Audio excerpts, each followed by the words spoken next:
হায় রে ডলার, এই ডলারের জন্য আজকে পরিবার ছেড়ে, মা বাবা ছেড়ে, সন্তান ছেড়ে আজকে প্রবাসে পড়ে আছি।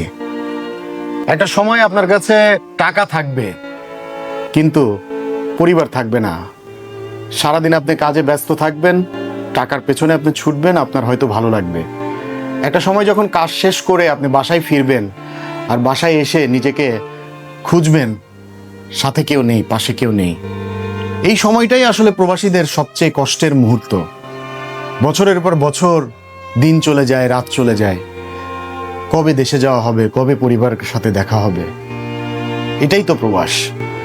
আর প্রবাসীদের দুঃখ আসলে যারা প্রবাসে নেই তারা ছাড়া আর কেউই বুঝতে পারে না। প্রবাসীদের দুঃখ শুধুমাত্র প্রবাসীরাই বুঝতে পারে। স্যালুট পৃথিবীতে যত প্রবাসী হিসেবে বিভিন্ন দেশে আছেন তাদেরকে। ধন্যবাদ।